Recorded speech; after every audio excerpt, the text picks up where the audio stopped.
Hi, in this video I'm going to show you the foam rollering routine that I do every night before I do my stretching. I find it incredibly relaxing, although I know a lot of people find that foam rollering can be quite uncomfortable. There's various bits of research out there that are inconclusive about whether stretching matters or is any use before and after exercise. For those people who do stretching and maybe do the foam rollering, they would usually tell you that they find it very beneficial. I find it very relaxing. When you do exercise, your muscles contract, and so when you stretch them, what you're trying to do is help relax the muscles. And the stretching, your muscles have nerve fibers running through them, and so when you stretch them, you're sending a message to your central nervous system to relax those muscles. And it's similar with the foam rollering. Your muscles are contained or ensheathed within what's called fascia. You can think about it a bit like a plastic bag that holds your muscles and various other organs. And when you do the foam rollering, it helps to also loosen off that fascia. So you might be trying to stretch, but you might have adhesions within the fascia, and so therefore the stretching is not really going to help, whereas doing foam rollering beforehand means that you then get the maximum benefit out of your stretching.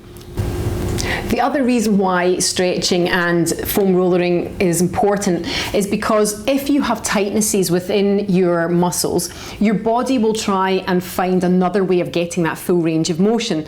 So for instance, when you're out running, if you have tight hamstrings, you might end up bending over instead, and so you're ending up stretching your lower back. And likewise, if you've got tight hamstrings and you go to do a forward stretch, if these muscles aren't moving, then you'll get the movement through your back instead. So in fact, it might be your back that's stretching and you end up with that being weaker in place of what you actually wanted was looser hamstrings.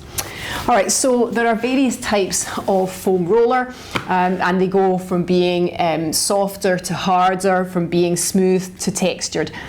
These ones, for instance, are just made of foam. It looks a little bit like packaging foam. I'm not a massive fan of these, but they work well as a first step. I prefer these kinds that have got the ridges on them because they give you more of a massage. But it can be uncomfortable when you first start doing foam rollering, so it might be worth playing around with a cheaper one and seeing how you get on with the softer version. This one is a trigger point one and it is quite expensive.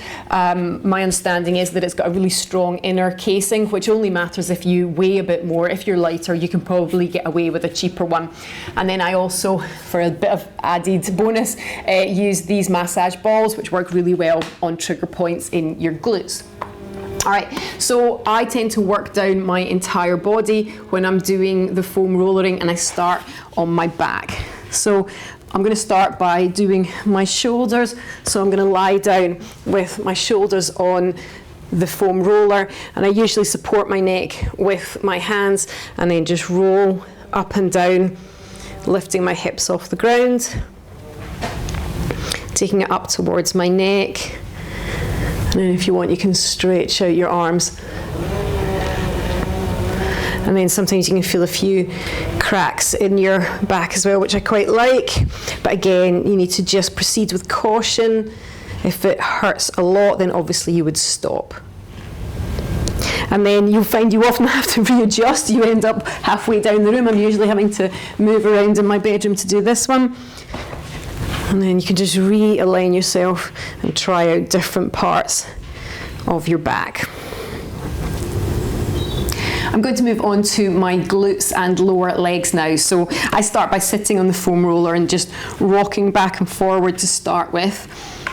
So I just generally work through my glute muscles, and then I take myself over onto one side so that you get that larger outer part of the muscle. This back leg bends so that the foot's on the floor, and then I take my hands to the sides in front of me and again just rock backwards and forwards. Ideally you want to go fairly slowly with this so you get a bit of time working through the muscles, and depending on how tight the muscle will depend on how uncomfortable it is. Okay, so then I'm going to take it onto the side of my leg. Now for me this is particularly uncomfortable because this works your IT band, and that can get quite tight when you're a runner. So again, I've got this foot behind and I'm going to roll it up and down. In fact, I'm going to put my foot in front, I find that easier. sometimes you have to play around with the position. Okay, now this one I'm going to take from my hip right down to my knee. I'm just going to reposition it again and move myself a little bit further down, taking it right up to the knee. And again, you probably want to work on each area for about 30 seconds. And then I'm going to take it over onto the front of my thigh. For me, I've got a tight area in this front area of my thigh, so this is the part I always work on as well. Now for my thigh, when I go onto the front, I've got one leg on the roller and the other knee I've got bent to give me a bit of purchase against the ground. And then in this case, I'm rolling all the way from my hip flexors to my knees, because your hip flexors can get really tight as well. So hip flexors, that area just right at the front of your thighs. So again, I'm going to go from knee back, and then I just move slightly from side to side so I get the whole area of my thigh. Depends on how big your thighs are. And again, just try and take it nice and slowly. Hip flexors all the way down. And if there's a particular area of discomfort, maybe just go a little bit slower over that. If you have any injuries, then it's best to avoid that area and maybe just work round about it until you've got a little bit more flexibility in that area.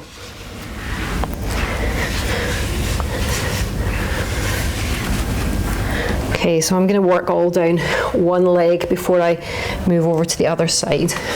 Okay, so now I'm going to turn around and I'm going to work on my hamstrings at the back of my leg.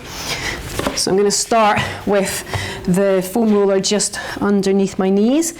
I'm going to lean back and then lift myself up and then roll down. Now I tend to do one leg at a time. You can do both. You can do both hamstrings, but I find it's more beneficial to have the roller just in the middle, and then I use this other leg as a bit of pressure down onto it and then roll myself up and down. If that's too uncomfortable, then you can just take the leg at the side instead, and that gives you a bit more purchase on the ground. Some people find this hard because they don't have the upper body strength to hold, in which case you can use something like a step or something behind you so that you're not down quite so low.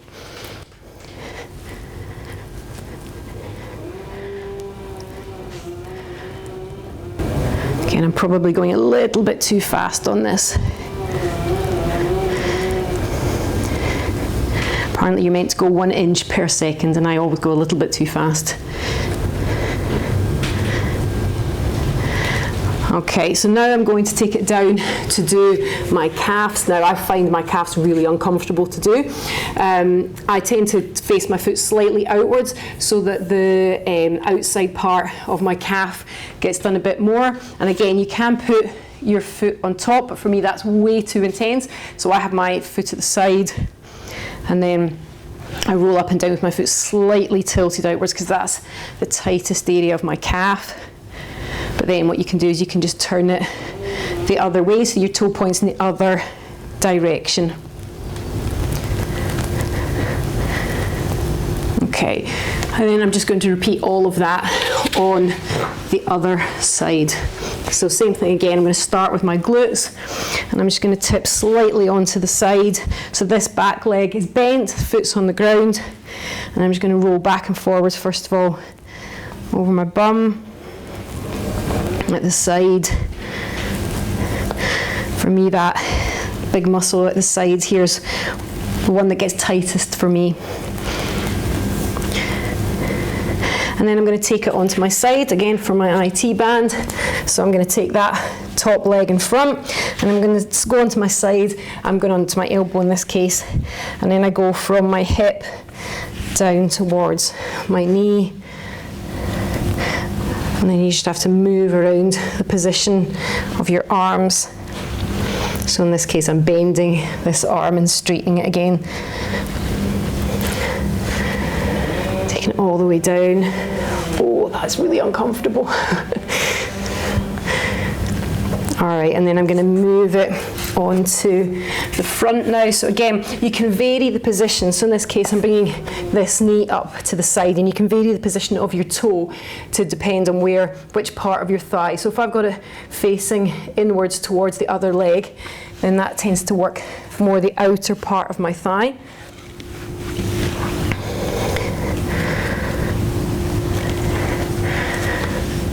Oh, and again, I need to slow it down.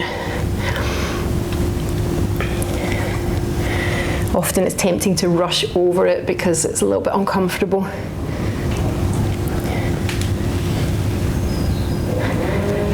Okay, and then if I turn my foot to face the other direction, and it takes it slightly more inner thigh and gives me more work into my hip flexors. So remember to go all the way up to the top to your hip flexors.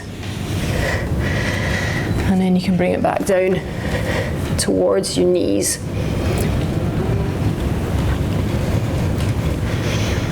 All right, I'm going to take it back over to do my hamstrings on this leg. So again, I'm going to start with the roller in the middle of my knee, and then I'm going to lift up and then roll up and down. And then to give a little bit more weight, I'm just going to take that leg on top.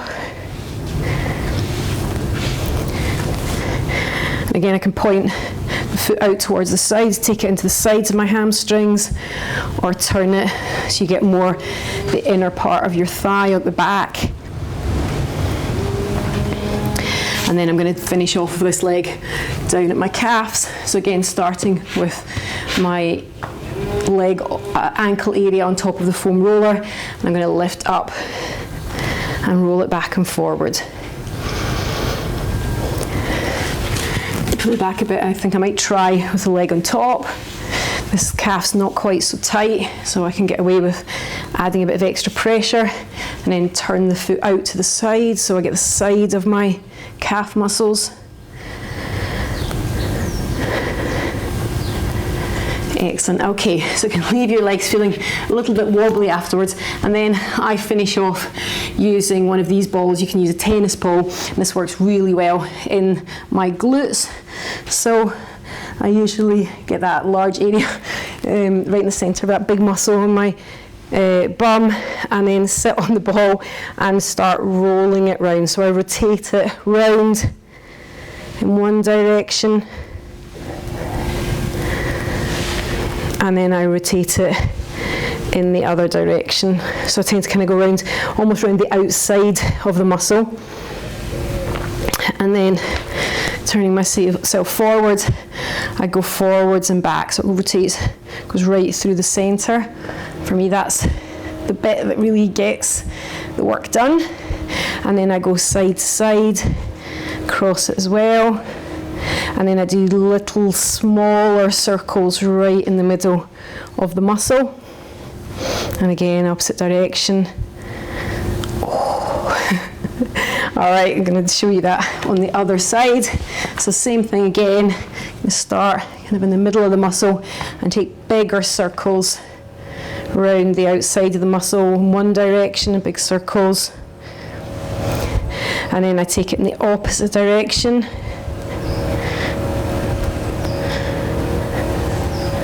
Okay, and then sitting forwards, take it forwards and back through the centre of the muscle. I'm just going to move it back onto here a bit, and then take it side to side. And then in the centre of the muscle, I'm just going to take smaller circles round in one direction, and then I take them round in the other direction. All right, hope you find that helpful. The important thing is, if it really, really hurts, you stop, okay? So listen to your body, and so there will be a bit of discomfort, but if it's really uncomfortable, then don't persevere with that. Maybe work around the area instead. Okay, have fun.